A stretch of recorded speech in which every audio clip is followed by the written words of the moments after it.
सम्पूर्णमा नमस्ते। Share Nepal YouTube च्यानलमा हार्दिक स्वागत छ। सदाझै नेप्से अपडेट लिएर आउने क्रममा आज पनि मैले नेप्से अपडेट लिएर आएको छु। आज 2078 साल कार्तिक महिनाको 14 गते, यस्तै साताको पहिलो दिन।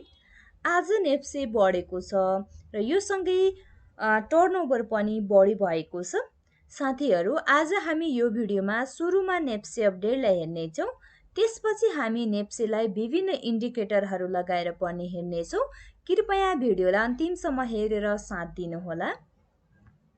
आज नेप्से 55.50 अङ्कले चाहिँ बढेको छ र नेप्से 2837.61 अङ्कमा चाहिँ पुगेको छ। यो भनेको 1.99% चाहिँ वृद्धि हो। आजको टर्नओभरलाई हेर्दाखेरि आज 7 अर्ब 82 करोड बराबरको कारोबार भएको छ। त्यस्तै किता खरिद बिक्रीलाई हेर्ने हो भने 1 करोड 38 लाख बराबरका किताहरू चाहिँ खरिद बिक्री भएका छन्।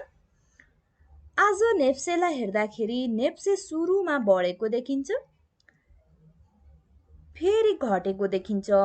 11:33 देखि फेरि नेप्से चाहिँ बढेको देखिन्छ र 12:02 देखि चाहिँ अलिकति मार्केट घटेको पनि देखिन्छ।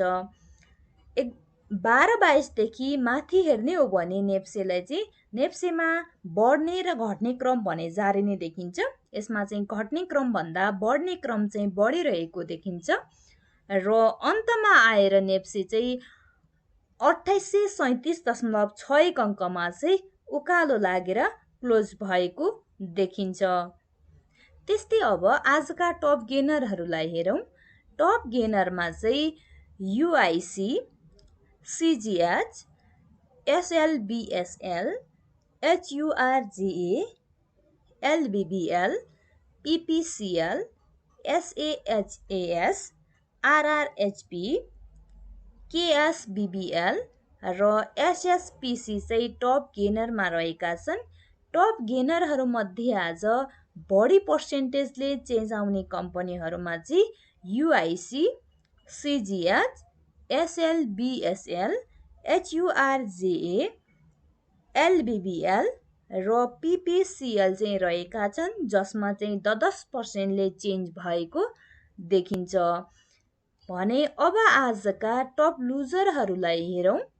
टप लुजरमा चाहिँ इबिएल, इबिएलसिपी, बिएफसी, एनआइसिएडी, जेबिएलबी, एनएबिआइएल, एसएलसिएफ, एडिभिएल, जिभिआइएमई र केबिएल चाहिँ टप लुजरमा रहेका छन्। त्यस्तै अब आजका सेक्टर वाइज हेर्ने हो भने आज ब्याङ्किङ सेक्टर चाहिँ 0.16%ले चेन्ज भएको देखिन्छ। त्यस्तै ट्रेडिङ 5.96%ले, होटल एन्ड टुरिज्म चाहिँ 5.29%ले, development bank 6.54%, hydro power 5.5%, finance 3.56%, non life insurance 4.83%, manu 5.02%, other 0.14%, micro finance 2.67%, life insurance 1.47%, mutual fund 1.59% र इन्भेस्टमेन्ट चाहिँ 3.14%ले चाहिँ चेन्ज भएको देखिन्छ। आज ब्याङ्किङ बाहेक अरू सबै सेक्टरमा चाहिँ पोजिटिभ पर्सेन्टले चेन्ज भएको देखिन्छ। आज यी सेक्टरहरूमध्ये चाहिँ बढी पर्सेन्टेजले चेन्ज आउने सेक्टरमा चाहिँ डेभलपमेन्ट ब्याङ्क रहेको छ, जसमा चाहिँ 6%ले चेन्ज भएको देखिन्छ। त्यस्तै साथीहरू, आज हामी नेप्सेलाई चाहिँ विभिन्न इन्डिकेटरहरू लगाएर पनि हेर्नेछौँ। नेप्से चाहिँ के कति पोजिटिभ देखिएको छ र यसमा लगानी गर्दाखेरि अहिले हामीले सेयर किन्दाखेरि कस्तो होला भन्ने बारेमा पनि हामी छलफल गर्नेछौँ। आज हामी नेप्सेलाई चाहिँ एमएसिडी लगाएर हेर्दाखेरि एमएसिडी लाइनले चाहिँ हामीलाई अस्तिको दिनमा नै हामीलाई बाईको सिग्नल चाहिँ दिइसकेको थियो साथीहरू। अहिले चाहिँ नेप्से पोजिटिभ छ र हाम्रो यो एमएसिडीको भोल्युम पनि हाम्रो बढ्दै गएको छ र 0 लाइनभन्दा माथि आइसकेको छ र हाम्रो यो क्रस लाइन पनि हरियो लाइन पनि हाम्रो माथि गइरहेको छ। यसले हामीलाई आगामी दिनमा अझ पनि मार्केट बढ्नेछ भन्ने चाहिँ सङ्केत देखाएको छ। एमएससीडीबाट हामीले नेप्सेलाई हेर्दाखेरि आगामी दिनमा नेप्से चाहिँ बढेर जान सक्छ भन्ने चाहिँ सङ्केत देखाएको छ। साथीहरू, एमएससीडी लाइनले चाहिँ ढिला सिग्नल दिए पनि तर एकदमै राम्रो सिग्नल भनिदिन्छ साथीहरू। यसमा सेल गर्दाखेरि र बाई गर्दाखेरि चाहिँ यसले एकदमै पर्फेक्ट सिग्नल चाहिँ दिएको हुन्छ। त्यस्तै हामीले नेप्सेलाई चाहिँ आरएसआई लगाएर हेर्दाखेरि साथीहरू, आरएसआई लगाएर हेर्दाखेरि आज हाम्रो नेप्सेले चाहिँ आरएसआई रेखाले चाहिँ 60लाई चाहिँ 60 क्रस गरेको छ भन्दाखेरि 60 क्रस गरिसकेको छ। 60.3550 अङ्कमा चाहिँ पुगिसकेको छ। अब नेप्से आगामी दिनमा अझ बढेर जान सक्छ र अझ स्ट्रङ छ, अहिले अझ बुलमा चाहिँ स्ट्रङ छ भन्ने चाहिँ सङ्केत चाहिँ देखाएको छ आरएसआई रेखाले पनि। यसबाट चाहिँ हामीले के बुझ्न सक्छौँ भने साथीहरू, हामीले अब अहिले बाई गर्ने एकदमै मौका रहेको छ र अहिले चाहिँ हजुरहरूले किन्नु होला र आगामी दिनमा हाम्रो नेप्से चाहिँ बढेर नै जाने देखिन्छ।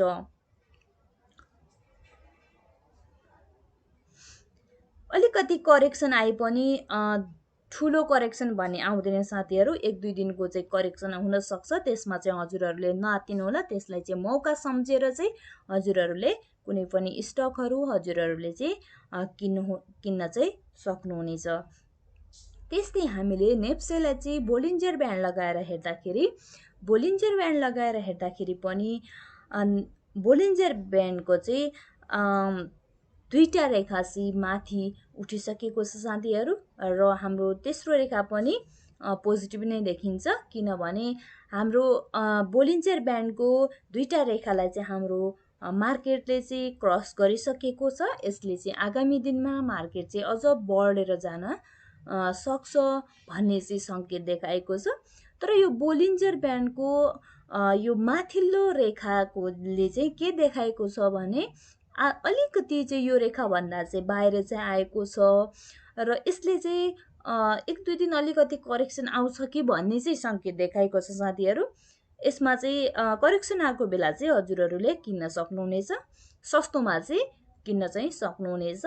बाटो भनेको आगामी दिनमा चाहिँ नेप्से चाहिँ बढेर नै जाने चाहिँ देखिन्छ साथीहरू। त्यही भएर हजुरहरूले अलिकति 1-2 दिनको करेक्सनमा चाहिँ मौका सम्झेर नआत्तेर हजुरहरूले चाहिँ बाई गर्न सक्नुहुनेछ। यसैको इन्डिकेटरहरू लगाएर हेर्दाखेरि चाहिँ नेप्से एकदमै पोजिटिभ छ। यसमा लगानी गर्ने समय चाहिँ अहिले नै हो भनेर चाहिँ हामीले बुझ्न सक्छौँ साथीहरू।